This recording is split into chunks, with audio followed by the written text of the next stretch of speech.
সূরা ফিলের ঘটনা আমরা ইতিপূর্বে আলোচনা করেছি।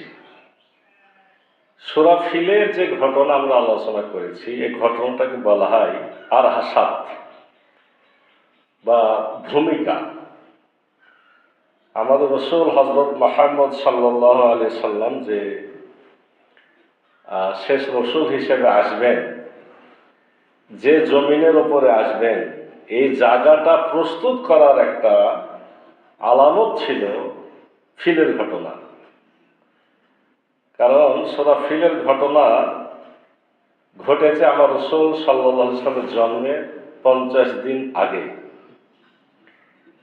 ফিলের ঘটনা রাসূল সাল্লাল্লাহু আলাইহি ওয়াসাল্লামের জন্মের মাত্র 50 দিন আগে ঘটেছে। অর্থাৎ 50 দিন আগে থেকে মক্কা এলাকাতে একটা এমন পরিবেশ তৈরি হয়ে গেল যে মক্কার লোকেরা এতদিন 360টি মূর্তির পূজা করত, কিন্তু এখন পূজা করা শুরু করলো শুধুমাত্র আল্লাহ। অর্থাৎ তারা দেখলো যে মক্কাকে রক্ষা করার জন্য আসলে 360 মূর্তি কোনো কাজের না। আমরা যে এক আল্লাহকে দেখেছি, এক আল্লাহ আমাদেরকে সাহায্য করেছেন। সূরা ফিলের যে ঘটনাটা ঐতিহাসিক ঘটনা, অর্থাৎ হস্তি বাহিনীর ঘটনা, হাতিওয়ালাদের যে মর্মান্তিক পরিণতি ঘটল, এই মর্মান্তিক পরিণতি দেখে মক্কার আশেপাশের লোকেরা বলা হয় যে কমপক্ষে 10 বছর কি করেনি, আল্লাহ ছাড়া আর কারোর কোনো পূজা অর্চনা তারা করেনি। এজন্য বলা হয় সূরা ফিলটা হলো রাসূল সাল্লাল্লাহু আলাইহি ওয়াসাল্লামের আগমনের একটা ইঙ্গিত। আসল সূরা ফিলের মধ্যে যে আয়াতগুলো আছে, আমরা আয়াত ভিত্তিক আজকে কিছু আলোচনা করি। রব্বুল আলামিন বলছেন, আলাম তারা কাইফা ফাআলা রাব্বুকা বিআসহাবিল ফিল। আপনি কি দেখেননি যে আপনার রব হাতিওয়ালাদের সাথে কেমন আচরণ করেছিলেন? হাতিওয়ালাদের সাথে আমার রব কেমন আচরণ করেছিলেন? রাসূল সাল্লাল্লাহু আলাইহি সাল্লামের জন্ম হলো হাতির ঘটনা 50 দিন পরে। তো 50 দিন পরে রসুলের জন্ম হলো, তো রসুল কিভাবে দেখে? অথচ আল্লাহ রাব্বুল আলামিন বলছেন যে আপনি কি দেখেন নাই বা তুমি কি দেখো নাই? তাহলে এই তুমি কি দেখো নাই অর্থ হলো এখানে আসলে এরকম শব্দ যখন আরবিতে থাকে তখন সকলকে চিন্তা গবেষণা করতে বলা হয়। আলাম তারা মানে আমাদের সকলকে বিষয়টি নিয়ে রব্বুল আলামিন চিন্তা গবেষণা করার জন্য আদেশ করেছে। এই বিষয়টা তোমাদের চিন্তা ভাবনা করা দরকার। অর্থাৎ এই যে ঘটনার ভিতরে অন্তর্নিহিত শক্তি আছে, এটা আমাদের অনুভব করতে হবে। রব্বুল আলামিন এর দ্বারা বলছেন যে আলাম তারা। রব্বুল আলামিন বুঝতে চাচ্ছেন যে আলাম তারা মানে এই যে হাতিওয়ালাদের মর্মান্তিক পরিণতির ইতিহাস, এখান থেকে আমাদেরকে শিক্ষা গ্রহণ করতে হবে। রব্বুল আলামিন আলাম তারা বলতে বুঝাতে চাচ্ছেন, এইভাবে বলছেন যে তুমি কি চিন্তা করনি, তুমি কি ভেবে দেখনি, তুমি কি উপলব্ধি করনি? অর্থাৎ বিষয়টি জানানো, স্মরণ করানো ব্যাপারে রব্বুল আলামিন বলছেন আলাম তারা। এটা হলো একটা ব্যাখ্যা। দ্বিতীয় ব্যাখ্যা হলো যে আলাম তারা আপনি কি দেখেন নাই, অর্থাৎ ঘটনাটা এমন একটা ঘটনা ছিল যে রাসূল সাল্লাল্লাহু আলাইহি ওয়াসাল্লাম দেখেননি তো কি হয়েছে, মানুষেরা এত বেশি দেখেছিল যে এটা যেন রাসূলুল্লাহ দেখার মতোই ছিল। রাসূল সাল্লাল্লাহু আলাইহি ওয়াসাল্লাম দেখার মতোই ছিল, এমন একটা স্পষ্ট ঘটনা।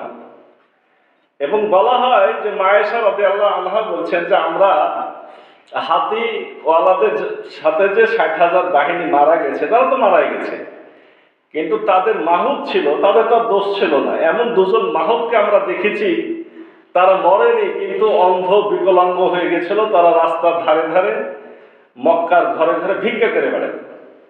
তাহলে এই ঘটনা তাদের চোখের সামনে ছিল। আবার যে পাথরগুলা পড়েছিল, এই পাথর কারণের কাছে পরবর্তীতে যে পাথরগুলো তারা পেয়েছিল কুড়ায়ে বিভিন্ন বোতলে রেখেছিল। তার মানে রাসূল সাল্লাল্লাহু আলাইহি সাল্লামের কাছে যখন এই কোরআনের আয়াত নাজিল হচ্ছে, তখন মোটামুটি 43 বছর পর, এই ঘটনার 43 বছর পরে সূরাটি নাজিল হচ্ছে। কিন্তু এই বিষয়টি মানুষের কাছে এত প্রসিদ্ধ ছিল যে এটা যেন একটা দেখার মতোই ঘটনা ছিল। এখান থেকে আমরা যত শিক্ষা পরে আলোচনা করব, এই দেখো নাই, চিন্তা করো নাই, এর দ্বারা একটা বড় বিষয় হলো যে দুনিয়াতে যত বড়ই শক্তি থাকুক না কেন, দুনিয়ার সব থেকে যারা শক্তিশালী, গোটা দুনিয়ার অস্ত্র যাদের হাতে, তাদেরকে দেখেও ভয় করার কোনো কারণ নাই। কারণ মহাশক্তিধর আল্লাহ যদি চান, যে কোনো সময় যে কোনো পরাশক্তি কি করতে পারেন, পরাজিত করতে পারেন। এরপরে আয়াতে রব্বুল আলামিন কি বলছেন, যে আলাম ইয়াজআল কাইদাহুম ফি তাদলিল, তিনি কি তাদের চক্রান্তকে ব্যর্থতায় পর্যবসিত করেন নাই?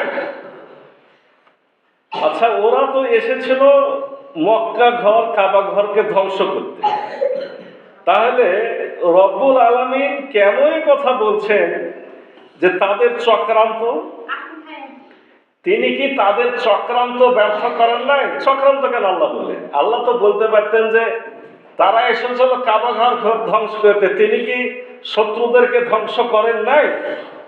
কিন্তু আল্লাহ বলছেন যে আলাম ইয়াজআল, তিনি কি ব্যর্থ করে দেন নাই কাইদাহুম, তাদের কৌশলকে, তাদের ষড়যন্ত্রকে, ফি তাদলিল, ব্যর্থতার মধ্যে। ষড়যন্ত্র কি ছিল? ষড়যন্ত্রটা হলো যে তারা কাবা ঘর ধ্বংস করতে আসলো, তারা মুখে কি বললো যে আমাদের গির্জা ধ্বংস করেছে, আমরা তাই কাবা ধ্বংস করতে আসছি। কিন্তু এটা একটা ছিল ষড়যন্ত্র, এটা হলো মিথ্যা কথা। আল্লাহ বলছে এটা ষড়যন্ত্র। আসলে আপনার ওদের গির্জাকে কে অপমান করেছে, ওদের গির্জাতে কেউ আগুন লাগিয়েছে, এজন্য আসলে তারা কাবা ঘর ধ্বংস করতে আসে নাই। তাদের ষড়যন্ত্র হলো যে কাবাকে ধ্বংস করলে পরে কি হবে, মানুষেরা সবাই বাধ্য হয়ে হজ করতে যাবে ওদের দেশে, আর ওদের দেশে হজ করতে গেলে কি ঘটাবে, মক্কার লোকেরা মানে কুরাইশেরা যে সুযোগ সুবিধা পায় ব্যবসা বাণিজ্য করে কাবা থাকার কারণে, এই সুযোগ সুবিধা তারা হাত করবে। এই গোপন কৌশলকে বলা হয় ষড়যন্ত্র। তো রব্বুল আলামিন তাদের গোপন কৌশল, ষড়যন্ত্র তিনি ব্যর্থ করে দিয়েছেন। এখান থেকে যেটা আমাদের অন্তরের নিহিত যে কথা, তাৎপর্য কথা, সেটা হলো যে আল্লাহর বিরুদ্ধে কারো ষড়যন্ত্র কখনো সফল হবে না। ওরা সরাসরি যদি যুদ্ধ করত কাবার মুশরিকদের সাথে, কাফেরদের সাথে, এটা একটা বিষয় ছিল। কিন্তু তারা সরাসরি আল্লাহর ঘরের সাথে কি করতে এসেছে, যুদ্ধ করতে এসেছে। এটা দ্বারা বোঝানো হচ্ছে যে আসলে আল্লাহর সাথে যখন ষড়যন্ত্র কেউ করে, এই ষড়যন্ত্র কখনো সফল হয় না। মানুষ যদি ষড়যন্ত্র করে, বলা হয় যে মানুষ যদি ষড়যন্ত্রই করে, তখন রব্বুল আলামিন তাদের সাথে ষড়যন্ত্রই করে। কোরআন শরীফে রব্বুল আলামিন সূরা তারেকের মধ্যে বলছেন, ইন্নাহুম ইয়াকিদুনা কায়দা ওয়া আকিদু কায়দা, নিশ্চয় তারা কৌশল করে, ও আকিদু কায়দা, আমিও কৌশল করি।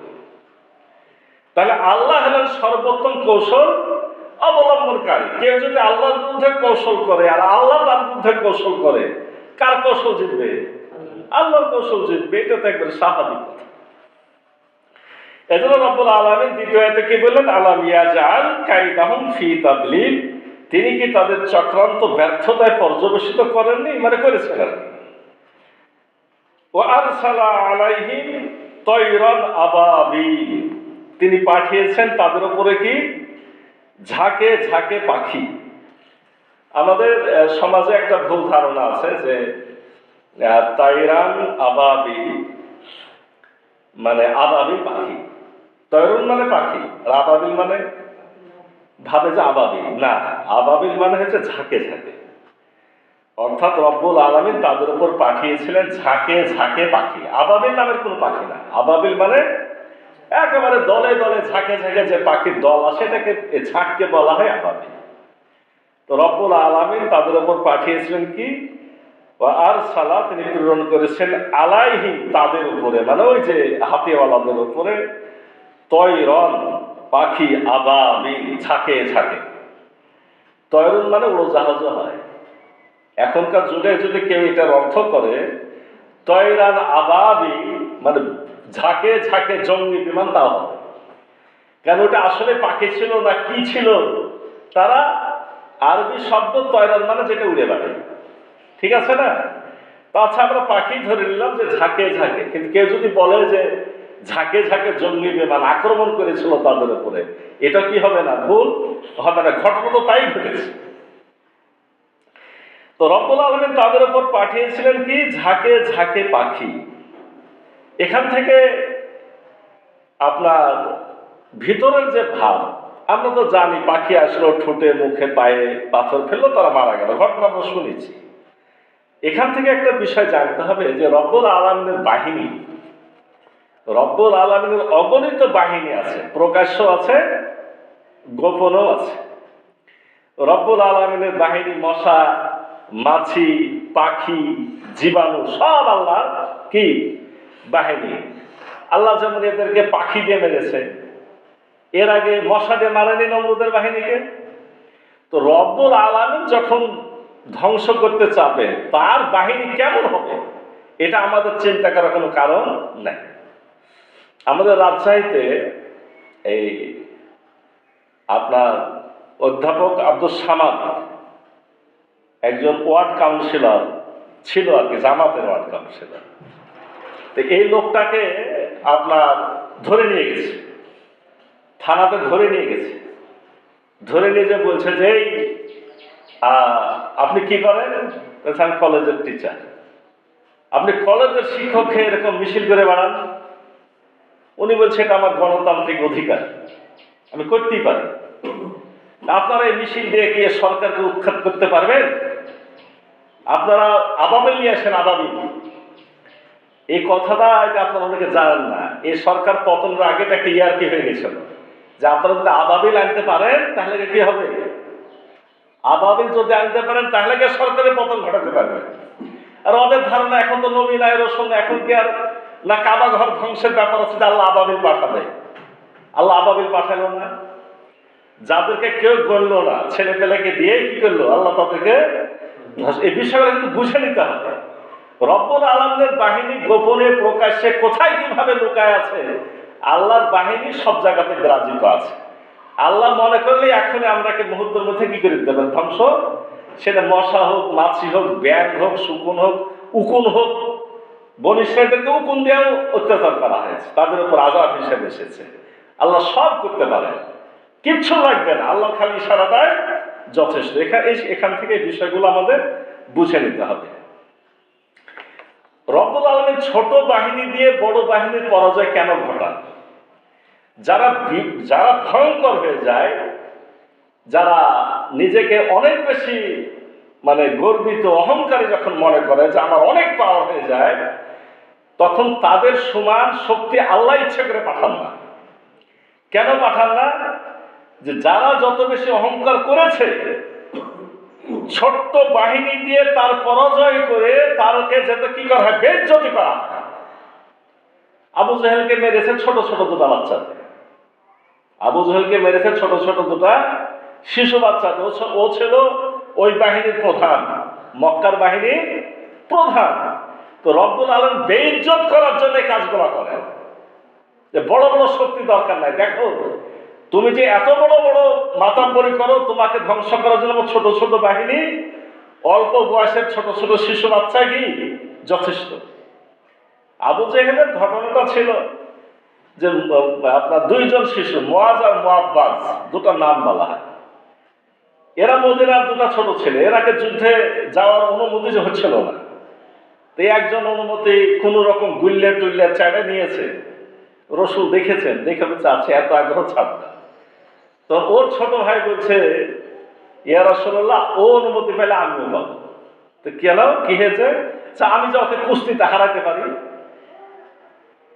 এটাও ছিল ওদের কৌশল যুদ্ধে যাওয়ার জন্য। তাই নাকি? আচ্ছা যুদ্ধ, তোমরা কুস্তি লড়ো, এটা দেখা। ছোট ভাই কানে কানে বড় হয়ে গিয়ে বলেছে যে তুই তো পার হয়ে গেছিস, এখন কোনোভাবে একবার তুই আমার তলে পড়বি, আমারও যুদ্ধে যাওয়া যাবে। এই কৌশল করে দুই ভাই চান্স নিল। চান্স নেওয়ার পরে আবু আইয়ুব আনসারী, মদিনার একজন বিখ্যাত সাহাবী, উনি ছোট দুটো বাচ্চাকে দেখে অস্থির হয়ে গেছে যে এই ছোট বাচ্চাদের পাহারা দেবো না আমি যুদ্ধ করবো। ছোট ছোট ছেলে দুটো চলে গেছে, অথচ হঠাৎ করে এক ভাই এসে চুপে চাপে বলছে যে চাচা তো কি হয়েছে, আবু জেহেল কোনটা?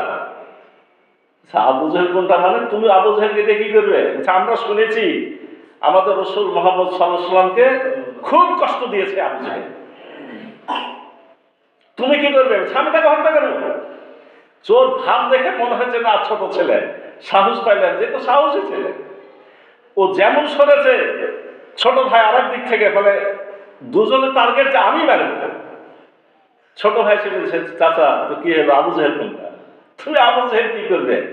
তুমি বলছে আবু জেহেলকে হত্যা করবো, সে আমাদের রসুল মোহাম্মদকে অনেক কষ্ট দিয়েছে। তো চোখ দেখো এটা আবু জেহেল। দুই ভাই বাজ পাখির মতো একসাথে আক্রমণ করেছে, এক আক্রমণে আবু জেহেল কাটিয়ে পড়ে গেছে। যদিও পরে বর্ণনা পাওয়া যায় তার গলা কেটেছে হলো আপনার আরেক সাহাবী, ওই যে মাসুদ, আব্দুল্লাহ ইবনে মাসুদ রাদিয়াল্লাহু আনহু। তো দুই ভাইয়ের আক্রমণে সে কাটিয়ে গেল। আল্লাহ কেন এগুলা করলেন? এবং আবু জেহেল মরার সময় খুব কষ্ট পাচ্ছিল, যে আমি চাচ্ছিলাম যে আমার মতো, আমার সমগোত্রীয়, আমার মতো কোনো বড় যোদ্ধা আমাকে কি করুক, হত্যা করুক, কিন্তু আমাকে হত্যা করলো মদিনার দুইটা ছোট ছোট বাচ্চা। তো রব্বুল আলামিন এই যে আয়াতগুলো নাযিল করেছেন, সে কোন সময়ে এই ছোট পাখির কথা কেন আসলো? এগুলা হলো আল্লাহ তাদের বেইজ্জত করার জন্য এই শক্তিগুলো আল্লাহ প্রয়োগ করে থাকে। ছোট ছোট ক্ষুদ্র বাহিনী আল্লাহ পাঠিয়ে থাকেন। ওয়ার সালা আলাইহি, আমরা বুঝলাম যে আল্লাহ পাঠিয়েছিলেন তয়রান ঝাঁকে পাখি, আবাবিল মানে ঝাঁকে ঝাঁকে, আবাবিল পাখি নয়।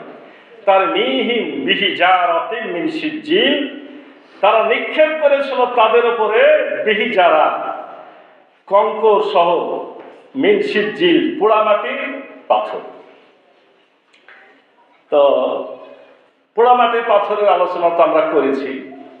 আপনার বর্ণনা পাওয়া যায় যেটা অ্যাকচুয়ালি জাহান্নামের আগুনে পোড়ানো। পাথর ছোট হতে পারে, রব্বুল আলামিনের মধ্যে এমন ভয়ঙ্কর শক্তি দিয়েছিলেন যে তাদের গায়ে পড়ার সাথে সাথে চুলকানি হয়ে গা ছিঁড়ে উপড়ে চলে গেছে, তাদের পতন হয়েছে। তো সেই কথাটা আল্লাহ বলছেন যে তার মিহিম, তাদের উপর পাঠিয়েছিলাম বিহিজারাতে মিন সিজ্জিল, পোড়া মাটির পাথর।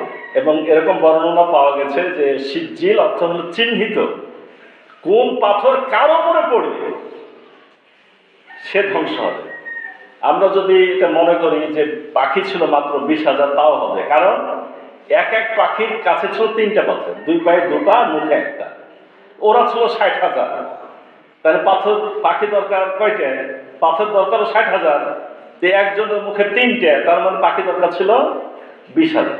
হতে পারে যদি চিহ্নিত হয় তো 20,000 পাখি ছিল, 20,000-এর মুখে ছিল 60,000 পাথর। এই 60,000 পাথরকে 60,000 বাহিনীকে ধ্বংস করা হয়েছে। কিভাবে ধ্বংস করা হয়েছে? ফাজআলাহুম কাআসফিম মাকুল, রব্বুল আলামিন বলছেন যে আমি তাদেরকে বানিয়ে দিয়েছিলাম ভক্ষিত তৃণ সদৃশ্য।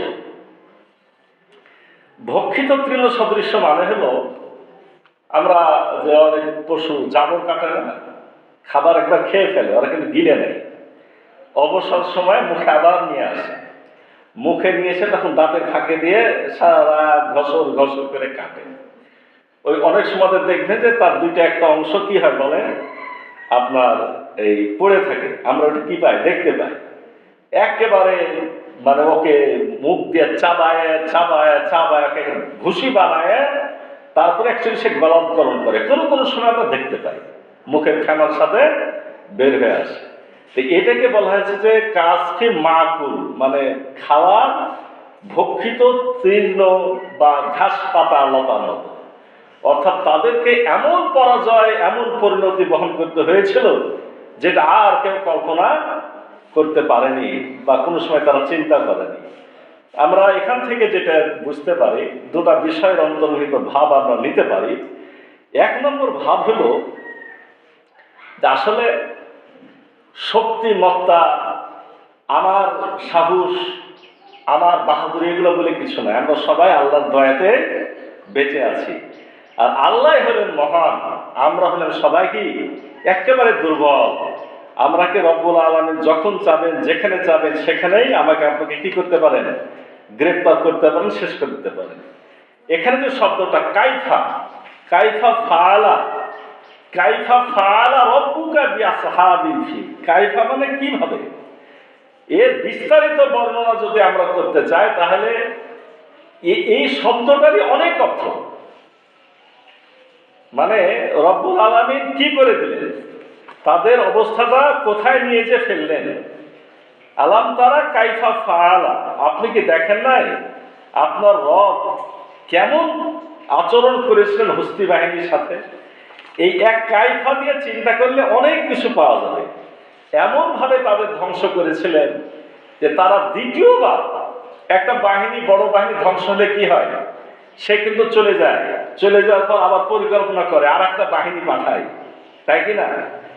অথচ তাদেরকে এমন ভাবে ধ্বংস করা হয়েছিল যে তারা একবার ফেরত গেছে, ফেরত যাওয়ার পরে তারা চিন্তা আর করতে পারেনি যে এখানে ফেরত আসতে হবে, পুনরায় আক্রমণ করতে হবে, বরঞ্চ তারা অল্প সময়ের মধ্যে ধ্বংস হয়ে গেছে। আর এই যে আমরা আলাম তারা যে কথাটা শেষ করে এসেছি, এই কথার দ্বারা এই গোটা আলোচনার পরে যেটা আমরা বুঝি যে আসলে আলাম তারা বলতে আল্লাহ আমাদের বিবেককে জাগ্রত করতে বলেছে, যে আমরা এগুলো বুঝি। এবং আল্লাহ রাব্বুল আলামিন আল্লাহ রসুলকে এর দ্বারা বলেছেন যে আপনি কি এর আগে দেখেননি বা শোনেননি যে আল্লাহর ঘরের সাথে যারা লড়াই করতে এসেছে তাদের কি ঘটনা ঘটেছে। অতএব রব্বুল আলামিনও আপনি আল্লাহ রসুল, এটা যেমন আল্লাহর ঘর, আপনি আল্লাহ রসুল, আল্লাহ আপনাকে রক্ষা করবেন, আল্লাহ আপনাকে বিজয় দিবেন, আল্লাহ আপনাকে কি করবেন, সাহায্য করবেন। আমরা এই সূরা থেকে অনেকগুলো শিক্ষা পাই, এভাবে যদি আমরা আলোচনা করি অনেকগুলো শিক্ষা পাই। তার মধ্যে আমরা যেমন বলতে পারি যে আল্লাহ একমাত্র সাহায্যকারী, আল্লাহ একমাত্র সাহায্যকারী। দিন আল্লাহ রসুলকে, ইসলামের কাজ, ইসলামের পথে যারা থাকবে, ইসলামের সৈনিককে কে সাহায্য করবে? যেহেতু তারা আল্লাহর কাজ করছে, আল্লাহ সাহায্য করবে। তাহলে আল্লাহ যদি সাহায্য করেন তাহলে আল্লাহর কাছে ধর্ণা করতে দিতে হবে, আল্লাহর কাছে দোয়া করতে হবে, আল্লাহর কাছে আশ্রয় চাইতে হবে। তবে আশ্রয় চাওয়া, দোয়া করার একটা আপনার পদ্ধতি আছে, সেটা হলো যে আপনার শক্তি, আপনি যতটুকু আছেন, আপনার ভিতরে যতটুকু যোগ্যতা আছে, মেধা আছে, ওটা তো আল্লাহরই দেওয়া, ওটাকে ব্যবহার করবেন, তারপর আল্লাহর কাছে কি করবেন, দোয়া করবেন। এরপরে এই সূরা থেকে যে শিক্ষাটা হলো, তাহলে আল্লাহ যদি সকল শক্তির উৎস হয়, আল্লাহ যদি সকল ক্ষমতার মালিক হয়, আল্লাহ ছাড়া যদি আমাদের কোনো উপায় না থাকে, আমরা নিরুপায় হই, তাহলে দাসত্ব একমাত্র আল্লাহরই করতে হবে। এই ঘটনাতে তারা 360 মূর্তির পূজা আর করেনি, 10 বছর করেনি। তার মানে এই সূরার এই শিক্ষা হলো যে শুধুই মাত্র আমাদেরকে আল্লাহর দাসত্বই করতে হবে। এরপরে আমরা এই সূরা থেকে আর কি শিখতে পারি? যে আল্লাহর গজব এখনো আসতে পারে। আমরা একটু আগে আলোচনা করলাম না, রব্বুল আলামিন যে আয়াত বা যে সূরা একবার নাজিল করেন, ওখান থেকে আমাদের শিক্ষণীয় বিষয় কিয়ামত পর্যন্ত থাকে। তার মানে কি, এখনো কেউ যদি আল্লাহর সৈনিকদের সাথে আপনার চ্যালেঞ্জে আসে, আল্লাহর ঘরের সাথে চ্যালেঞ্জে আসে, আল্লাহর ওহীর সাথে চ্যালেঞ্জে আসে, রব্বুল আলামিন এখনো তাদের উপরে গজব দিতে পারেন, গজব বন্ধ হয় না। ইসলামী শক্তিকে আল্লাহ বিজয়ী করবে।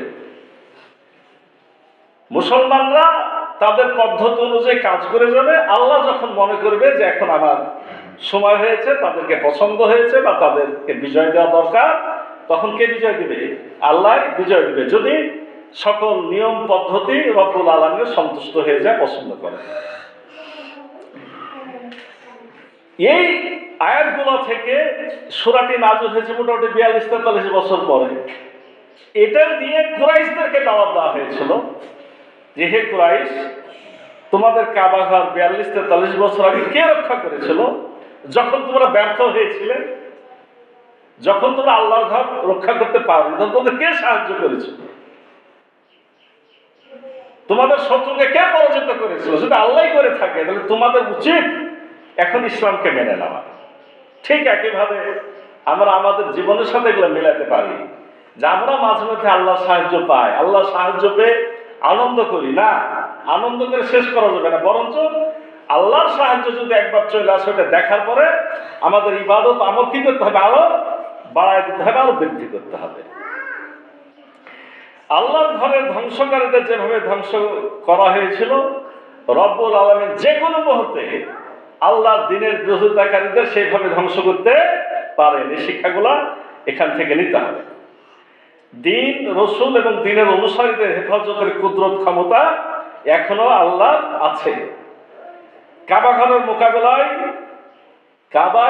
মোকাবেলায় দেখেন যে কাবা ঘর রক্ষার সময় আল্লাহ রাব্বুল আলামিন কোন আহলে কিতাব মুশরিকদের সাহায্য গ্রহণ করেন নাই।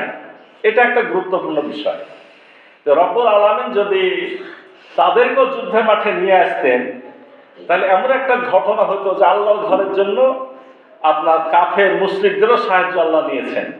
কিন্তু রব্বুল আলামিন কাবা ঘরের পবিত্রতা এবং এমনভাবে রক্ষা করলেন যে কোনো মুশরিকের সাহায্য রব্বুল আলামিন সেদিন গ্রহণ করেন নাই। এর মধ্য দিয়ে একটা বিরাট শিক্ষা আছে। এবং রব্বুল আলামিন আল্লাহর ঘরের প্রভাব এটার মধ্য দিয়ে ছড়াই দিলেন যে একবার ওদের পরাজয় হলো এবং এই যুদ্ধে দেখা গেল যে মক্কার কোনো মুশরিকও যুদ্ধ করলো না, আল্লাহর ঘর আল্লাহ রক্ষা করলেন। এর মধ্যে দিয়ে কি হলো যে রব্বুল আলামিনের যে ঘর, এই ঘরের প্রভাবটা সকল জায়গায় ছড়িয়ে পড়ল। এর প্রেক্ষিতে পরবর্তীতে রাসূল সাল্লাল্লাহু আলাইহি ওয়াসাল্লাম আগমনের পরে রাসূল সাল্লাল্লাহু আলাইহি ওয়াসাল্লামের প্রভাবও কি হলো গোটা আরব বিশ্বে এর মধ্যে ছড়িয়ে পড়ল। তাহলে সে আল্লাহ তো এখনো আছেন নাকি? সে আল্লাহ এখনো আছেন না? সে আল্লাহ এখনো আছেন। এখনো সে আল্লাহ খ্রিস্টান, ইহুদি, পৌত্তলিক, মুরতাদদেরকে দুনিয়া জোড়া ষড়যন্ত্রের মোকাবেলায় সেই রব্বুল আলামিন ইমানদারদেরকে যে কোনো সময় সাহায্য করতে পারেন। এই ব্যাপারে কোনো সন্দেহ আমাদের নাই। আরো মক্কার মর্যাদা বৃদ্ধি পেয়েছে, ভবিষ্যতে এর দ্বারা ইসলামের মর্যাদা বৃদ্ধি পেয়েছে। আমরা বললাম যে আল্লাহ ঘর রক্ষাতে আল্লাহর ঘরের মর্যাদা বৃদ্ধি পেল, পরবর্তীতে রসুল আসলেন তো রসুলের মর্যাদা বৃদ্ধি পেল, এবং ঠিক একই কারণে ইসলামের মর্যাদা এই কারণে বৃদ্ধি পেল। আরবরা যতদিন এরপরে যখন রসুল আসলেন, রসুল মদিনা গেলেন, বদর, উহুদ, খন্দকের যুদ্ধের পরে যখন ইসলাম প্রতিষ্ঠিত হলো, এই ইসলাম প্রতিষ্ঠিত হওয়ার পর আরবরা যতদিন ইসলামী নীতিমালার অনুসারী ছিল, আল্লাহ তাআলা ততদিন তাদেরকে সৃষ্টির নেতৃত্ব অধিষ্ঠিত করেছিলেন। আর যখন তারা সেখান থেকে আবার কি হয়েছে, ফিরে এসেছে, ওমান আরাদা আন যিকরি ফাইন্না লাহু মাঈশাতান জানকাও ওয়া নাহশুরুহু ইয়াওমাল কিয়ামাতি আমা। যখন তারা সেখান থেকে ফেরত এসেছে তখন তাদের হাত থেকে ছিনে নিয়েছে। আবার যখন তারা ইসলামের দিকে এসেছে আবার তাদেরকে নেতৃত্ব করতে দিয়েছে। অর্থাৎ রব্বুল আলামিনকে সত্যিকার অর্থে কেউ যদি রব হিসেবে মেনে নেয়, ইলাহ হিসেবে মেনে নেয়, শুধুই মাত্র তারই উপরে ভরসা করে আর কারোর উপরে ভরসা না করে, তাহলে সেই শক্তিকে সাহায্য করার দায়িত্ব কার? স্বয়ং রব্বুল